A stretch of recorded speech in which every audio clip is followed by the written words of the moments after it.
9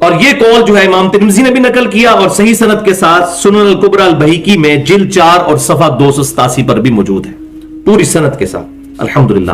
لہذا راوی حدیث کا یہ فہم ہے کہ 9 اور 10 دونوں روزے رکھے جائیں گے تو تب یہود و نصارہ کی بھی مخالفت ہوگی اور عاشورہ کے روزے کا بھی پرفیکٹ جو ہے وہ ثواب ملے گا. لہذا یہ جو ہم کہتے ہیں 9 کا بھی تو وہ فہم ہے ابن عباس رضی اللہ تعالی عنہ کا. اور صحابہ کے فہم کے بغیر قرآن و سنت کو سمجھنا جو ہے یہ بے وقوفی ہے, کیونکہ صحابہ اکرام علیہم رضوان ڈائریکٹ فیض یافتہ ہیں, یا اہل بیت رضی اللہ عنہم اجمعین ڈائریکٹ فیض یافتہ ہیں نبی صلی اللہ علیہ وسلم سے, تو ان کا فہم بہرحال امت کے تمام علماء کے فہم سے بڑھ کر ہے الحمدللہ. تو میں اس پر یہ کہا کرتا ہوں کہ ہمیں سلفی منہج اختیار کرنا چاہیے, فرقہ نہیں. فرقہ واریت اسلام میں حرام ہے. سلف کا منہج جو امام مسلم نے بھی مقدمے میں بار بار ذکر کیا, سلف کہتے ہیں پرانے گزرے ہوئے بزرگ, اور بزرگ یہ نہ سمجھیے گا یہ انڈیا پاکستان کے بزرگ, پہلے 300 سال کے محدثین, کیونکہ امام مسلم کو بھی فوت ہوئے 1200 سال ہو گئے. وہ سلف ان کے لیے بولتے ہیں, کس کے لیے؟ صحابہ, تابعین اور تبع تابعین, کیونکہ بخاری اور مسلم کی متفقون علیہ حدیث ہے سب سے بہتر زمانہ میرا, پھر میرے صحابہ کا, پھر ان کا جو ان کو دیکھیں یعنی تابعین, اور پھر ان کا جو ان کو دیکھیں یعنی تبع تابعین. قرون اولا کا جو دور ہے یہ بیسٹ لوگ ہیں, یہ ہمارے اسلاف ہیں الحمدللہ. تو یہاں پر میں نے علم الکلام کی 3 ٹرمز جو ہیں وہ ڈیوائز کی ہیں, میں چاہ رہا ہوں کہ وہ آپ کے سامنے اب اس حوالے سے ریکارڈنگ میں بھی آ جائیں. کہ ایک تو ہو گیا سلفی منہج. سلفی کہتے ہیں صحابہ, تابعین, تبع تابعین, اہل بیت کے فہم کے مطابق کتاب و سنت کو ماننا, یہ ہے سلفی منہج. فرقے کی بات نہیں کر رہا, فرقہ بنانا, مسجدوں کے باہر لکھنا, یہ سب کچھ حرام ہے. مسجدیں مسلمانوں کی ہیں, مسلم ہی کافی ہے. کوئی بریلوی, دیوبندی, اہل حدیث, شیعہ یہ الفاظ نہیں لکھنے چاہیے مسجدوں کے باہر, اس سے امت میں تفرقہ بڑھتا ہے. تو یہ پہلی ٹرم ہے سلفی. دوسری ٹرم انگلش کا لفظ ہے سیلف, اس سے میں نے نکالی ہے سیلفی. سیلفی وہ ہیں جو اپنی مرضی سے کتاب و سنت کے رزلٹ نکالتے ہیں. اور یہ حدیث میں تو یہی الفاظ ہیں اور صحابہ کا فہم نہیں لیتے. حتیٰ کہ بعض ایسے بدبخت ہیں جو صحیح بخاری میں جو روایت آتی ہے ابن عمر رضی اللہ تعالی عنہما کے بارے میں کہ وہ مٹھی کے بعد داڑھی کاٹ دیا کرتے تھے, اور دنیا میں 2 ہی راوی ہیں داڑھی والی حدیث کے کہ داڑیاں بڑھاؤ مونچھیں پس کرو, اور دونوں مٹھی کے بعد داڑھی کاٹنے کے قائل تھے جواز کے. ہم یہ نہیں کہتے کہ ضروری ہے, جائز ہے. سیدنا ابو ہریرہ اور سیدنا ابن عمر رضی اللہ تعالیٰ, تو کہتے ہیں ابن عمر نے تو بدعت کی ہے. تو یہ سلفی نہیں ہے, ان کو سیلفی کہا کریں. سیلف سٹارٹ, اپنی مرضی سے رزلٹ نکالتے ہیں, معاذ اللہ استغفر اللہ. اور انہی کا رد پھر میں نے کیا ہے مسئلہ نمبر 33 کے نام سے اہل سنت پاک.com پر. 1 گھنٹے کی گفتگو ہے داڑھی کی اہمیت اور اس کی مقدار, اور اس میں جتنے بھی دلائل ہیں الحمدللہ وہ بڑے کھول کر بیان کیے ہیں جو کافی لوگوں کی توبہ کا سبب بنے. اور یہ بدقسمتی ہے کہ یہ جو سیلفی ہے زیادہ تر تو یہ سلفیوں میں موجود ہے, لیکن باقی مکاتب فکر میں بھی بریلوی, دیوبندی اور اہل تشیع کے ہاں بھی سیلفی ملتے ہیں. اور تیسری ٹرم ہے کہ سلفی اور سیلفین میں تو فے آ رہی ہے نا, فا کہتے ہیں فہم کو اور فقہ کو, سمجھ بوجھ کو, ٹرو انڈرسٹینڈنگ کو. اگر اس میں سے فا نکال دیا جائے تو یہ بن جائے گا سلی, بے وقوف لوگ. یہ سلی کون لوگ ہیں؟ یہ میں نے ٹرم ڈیوائز کی ہیں اور علم الکلام کی ٹرمز ہے, کوئی حرج نہیں. سلی بے وقوف لوگ وہ ہیں کہ جو نہ کتاب اللہ کو مانتے ہیں نہ سنت کو مانتے ہیں عمل کرنے کے اعتبار سے. ویسے تو مانتے ہیں سارے عمل, نہ صحابہ, تابعین, تبع تابعین کا فہم لیتے ہیں, بلکہ اپنے بزرگوں کے پیچھے لگے ہوئے ہیں. اتنے بڑے بڑے بزرگ پاگل ہیں, ان کی اسلام کے لیے اتنی خدمات. اگر انہوں نے کلمہ پڑھوا لیا لا الہ الا اللہ چشتی رسول اللہ تو کیا حرج ہے؟ اگر انہوں نے کلمہ پڑھوا لیا لا الہ الا اللہ اشرف علی تھانوی رسول اللہ تو کیا حرج ہے؟ ان کی تو اسلام کے لیے اتنی خدمات ہیں. یہ ہے سلی, اندھے مقلد. ہم نہ مقلد ہیں نہ غیر مقلد, ہم الحمدللہ قرآن و سنت کو صحابہ, تابعین, تبع تابعین کے فہم کے مطابق مانتے ہیں. ہم متبع سنت ہیں الحمدللہ. تو نہ ہم سلی ہیں اور نہ سیلفی ہیں. تو یہ 2-3 ٹرمز جو میں نے بتا دی, اور یہ اکثریت جو ہے وہ میں تو سمجھتا ہوں اکثر ہی بے وقوفوں کی ہو چکی ہوئی ہے. اور کتاب و سنت کوئی بندہ کھول کے بھی بتا دے کہ بھائی یہ دیکھو بخاری اور مسلم میں نماز کا طریقہ یہ لکھا ہے، وہ پھر اپنے بزرگوں کی طرف چل پڑتے ہیں. نبی صلی اللہ علیہ وسلم کی کسی بات کا، کسی حدیث کا، ان کی حرمت کا خیال نہیں رکھتے. ویسے کہتے رہتے ہیں غلامی رسول میں موت بھی قبول ہے. وہ نعرے مارنا بہت آسان ہے. تو یہ باتیں الحمدللہ میں نے یہاں پر ڈسکس کر دیں. اس پہ میری پوری گفتگو ہے 25 منٹ کی. مسئلہ نمبر 11 کے نام سے تقلید اور پہلے 300 سال کے مسلمانوں کے اسلاف، اس میں میں نے یہ ساری کی ساری بات ڈیٹیل کے ساتھ بیان کی ہے. تو اب آ جائیے اسی موضوع کی طرف کہ 9 اور 10 یہ دونوں روزے رکھیں گے تب ثواب ملے گا عاشورہ کے روزے کا. تو سیلفیوں کی بات نہیں ماننی کہ خالی 9 کا رکھیں، یہ تو بیوقوفی ہے. نام اس کو عاشورہ کہہ رہے ہیں، اور عاشورہ بیوقوفوں کہتے ہی 10 تاریخ کو ہیں اور آخر 9 کو ہیں. یہ تو میتھمیٹیکلی رانگ سٹیٹمنٹ ہے. تو 9 اور 10 دونوں کا روزہ رکھیں گے تو یہ الحمدللہ ہوگا سلف کا منہج، کتاب و سنت کا منہج الحمدللہ. یہاں پر ایک ضعیف روایت بھی ہے مسند امام احمد میں کہ آپ صلی اللہ علیہ وسلم نے فرمایا کہ یہود و نصارہ کی مخالفت کرو، وہ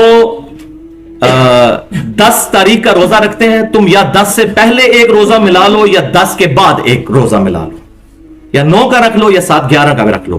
لیکن یہ روایت ضعیف ہے. داؤد بن علی اس میں ضعیف راوی ہیں. لیکن یہاں سے اجتہاداً ایک مسئلہ ثابت ہوتا ہے کہ اگر کوئی شخص کسی وجہ سے، مجبوری کی وجہ سے 9 کا روزہ 7 نہیں رکھ سکا تو 10 محرم الحرام کا روزہ رکھنے کے بعد وہ 11 کو ایڈ کر لے تاکہ مخالفت ہو جائے. یہ الحمدللہ اجتہاداً مسئلہ جو ہے وہ ثابت ہو جاتا ہے. اور اجتہاد کی جو حجیت ہے اور خصوصاً اجماع کی حجیت، اس پہ میری پوری گفتگو ہے. مسئلہ نمبر 31 کے نام سے اہل سنت پاک .com پر 40 منٹ کی گفتگو ہے. اجماع کی حجیت اور اس کی 17 مثالیں.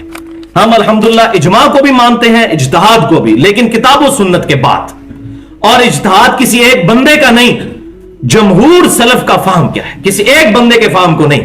ایک بندے کو تو غلطی لگ سکتی ہے، تو ہم اس کو اگر کوئی لفظ کہتا ہے نا جائز تقلید، تو میں جائز تقلید کا بھی قائل ہوں، لیکن وہ تقلید ہونی چاہیے سلف کے منہج پر.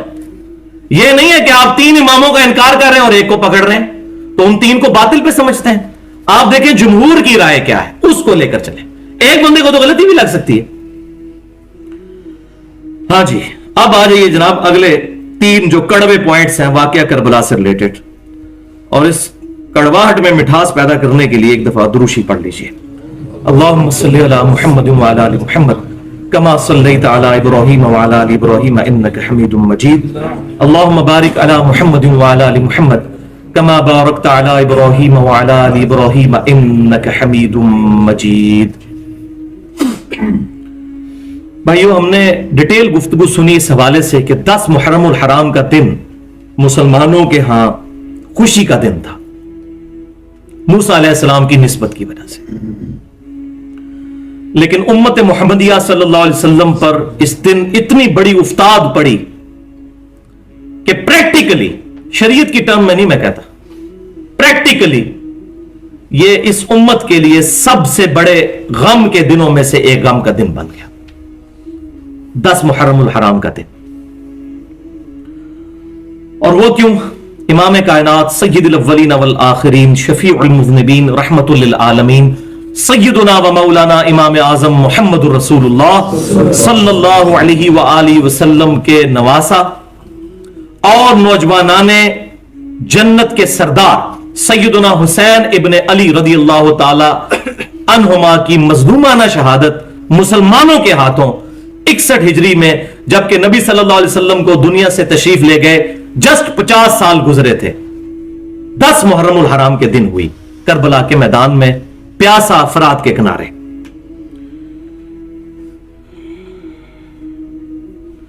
اور اس واقعے نے پھر امت کو 2 ٹکڑے کر دیا، اہل سنت اور اہل تشیع. اور پھر اہل تشیع میں بھی ایگزیجریشن ہوتی چلی گئی اور اب تو پریکٹیکلی رافضی بن چکے ہیں. حالانکہ بھائیو، امام کائنات صلی اللہ علیہ وسلم نے بڑی سختی کے ساتھ اس بارے میں اپنی امت کو آگاہ پہلے ہی کر دیا تھا.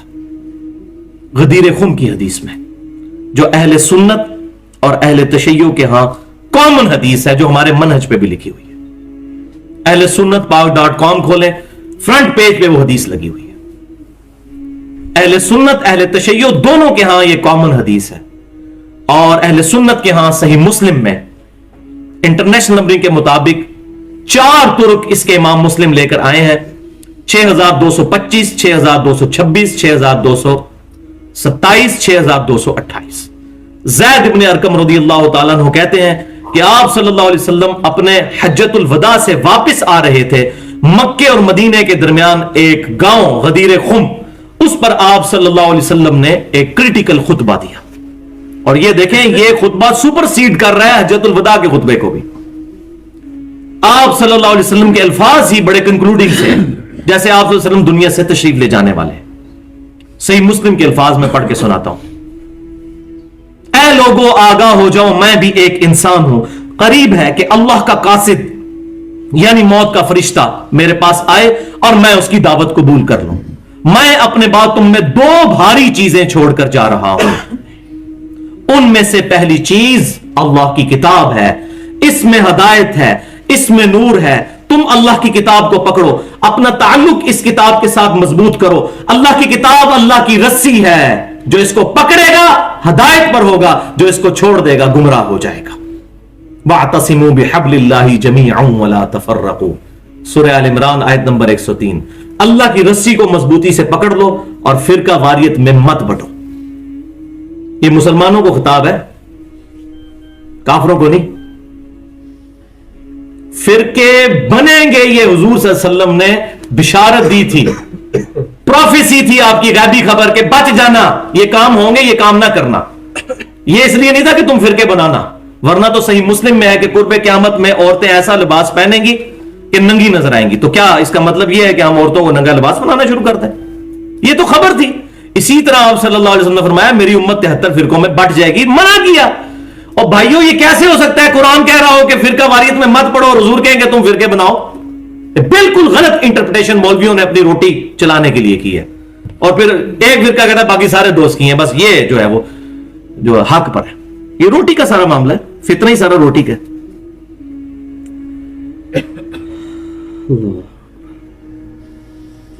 تو محرم الحرام کی حرمت کو پامال کرتے ہوئے نواسہ رسول صلی اللہ علیہ وسلم کو شہید کیا گیا۔ تو وہ حدیث پہلا آپ صلی اللہ علیہ وسلم نے اسی غدیر خم کی حدیث میں قرآن کے بارے میں ارشاد فرمایا، اور پھر آپ صلی اللہ علیہ وسلم نے اس کے ساتھ ارشاد فرمایا دوسری چیز میرے اہل بیت ہے، میں اپنے اہل بیت کے معاملے میں تمہیں اللہ سے ڈراتا ہوں، میں اپنے اہل بیت کے معاملے میں تمہیں اللہ سے ڈراتا ہوں۔ لیکن امت کوئی نہیں ڈری، کر دیا جو کچھ کرنا تھا۔ آپ صلی اللہ علیہ وسلم نے تو شفیق روحانی باپ کی حیثیت سے، کیونکہ آپ کی بیویاں امت میں ہماری ماں ہیں، تو آپ صلی اللہ علیہ وسلم ہمارے روحانی باپ ہیں، امت کو پہلے ہی آگاہ کر دیا تھا، لیکن امت باز نہیں آئی اور نواسہ رسول کو شہید کیا گیا وَلِعَوْذُ بِاللَّهِ تَعَالَى۔ تو یہ حدیث اکثر اہل سنت کے علماء کو بھی نہیں پتا، اور جب ہم بتا رہے ہوتے ہیں کہتے ہیں مسلم میں لکھی ہوئی ہے، ہمیں تو نہیں پڑھائی گئی، آپ کو پڑھائی جائے گی بھائی؟ آپ کو تو وہ روایت پڑھائی جائے گی جو کھینچتان کے حسن درجے کی روایت ہے۔ میں ضعیف نہیں کہتا، لیکن اس کے مقابلے میں بہت کمزور روایت ہے، جو المستدرک للحاکم میں کتاب العلم چیپٹر میں انٹرنیشنل نمبر کے مطابق 318 نمبر حدیث ہے کہ آپ صلی اللہ علیہ وسلم نے حجۃ الوداع کے موقع پر ارشاد فرمایا میں اپنے بعد تم میں 2 ایسی چیزیں چھوڑ کر جا رہا ہوں جن کو پکڑ لو گے تو کبھی گمراہ نہیں ہوگے، ایک اللہ کی کتاب اور دوسرے اس کے رسول صلی اللہ علیہ وسلم کی سنت۔ وہ حسن درجے کی روایت ہے۔ حجۃ الوداع کا خطبہ انٹرنیشنل نمبر کے مطابق کتاب الحج چیپٹر میں صحیح مسلم میں جو موجود ہے اس میں صرف ایک چیز کا ذکر ہے، وہ کتاب اللہ، میں اپنے بعد تم میں وہ چیز چھوڑ کر جا رہا ہوں۔ انٹرنیشنل نمبر کے مطابق 2950 نمبر کتاب الحج صحیح مسلم، کہ اس کو مضبوطی سے پکڑ لو گے تو کبھی گمراہ نہیں ہوگے، اور وہ اللہ کی کتاب ہے۔ لہذا سنت جو ہے وہ کتاب کے اندر ہی داخل ہے۔ اسی کتاب نے ہمیں کہا نا من یطع الرسول فقد اطاع اللہ، جس نے رسول اللہ کا حکم مانا اس نے گویا کہ اللہ کا حکم مانا۔ لہذا کتاب اللہ کو ماننا سنت اور حدیث کو ماننا ہے، ہمیں حاکم کی اس روایت کی ضرورت کوئی نہیں ہے۔ لیکن دیکھیں اس روایت کی وجہ سے کیا گیا، قرآن اور اہل بیت کہا 2 بھاری چیزیں چھوڑ کر جا رہا ہوں، اور وہاں بھی کہا کتاب اللہ کو پکڑنا ہے، اہل بیت کا احترام کرنا ہے، پکڑنا کتاب اللہ ہی کو ہے، اور وہ اس کو اوپر سے پوچھتے۔ اور اتنے بڑے بڑے علماء ممبروں پر PhD پروفیسر درس دے رہے ہوتے ہیں اور کہتے ہیں پتہ نہیں کہاں سے روایتیں نکال لی ہیں، حالانکہ ان کی اپنی جہلیت کا اندازہ اس بات سے لگائے کہ انہوں نے صحیح مسلم ہی کوئی نہیں پڑھی ہوئی، تو ان کو پتہ چلی یہ روایتیں کہاں سے۔ تو بھائیو، اس حدیث میں جہاں قرآن کو پکڑنے کا حکم ہے وہیں پر اہل بیت کے احترام کا بھی حکم ہے۔ جتنا کتاب اللہ کی دعوت ضروری ہے اتنا ہی اہل بیت کی محبت کو عام کرنا اور ان سے بغض رکھنے والوں کو بے نقاب کرنا ہی ہمارے ایمان کا حصہ ہے۔ یہ کوئی شیعہ سنی مسئلہ نہیں ہے، یہ تو مولویوں نے روٹی چلانے کے لیے شیعہ ذاکرین نے اور سنی مولویوں نے اس کو شیعہ سنی کا فساد کا ایک ذریعہ بنا دیا، ادروائز یہ تو چکر ہی کوئی نہیں تھا۔ اور اس حدیث میں پھر آگے بھی الفاظ چلتے ہیں باقی کتابوں میں صحیح سند کے ساتھ، میں وہ مسئلہ نمبر 55B حدیث قرطاس والے مسئلے میں ڈیٹیل سے بتا چکا کہ اسی موقع پر پھر سیدنا علی کا بھی ہاتھ پکڑ کر نبی صلی اللہ علیہ وسلم نے بلند کیا اور فرمایا من کنت مولا فہذا علی مولا، جس کا جگری یار میں ہوں اس کا جگری یار پھر علی بھی ہونا چاہیے، کیونکہ اس سے پہلے آپ نے وہ آیت تلاوت کی النبی اولا بالمؤمنین من انفسہم، نبی صلی اللہ علیہ وسلم مومنین کی جانوں سے بھی زیادہ ان پر حق رکھتے ہیں، اور پھر آپ صلی اللہ علیہ وسلم نے فرمایا کہ کیا تم اللہ اور اس کے رسول کو اپنی جانوں سے بڑھ کر عزیز سمجھتے ہو؟ سب نے کہا بلا یا رسول اللہ صلی اللہ علیہ وسلم۔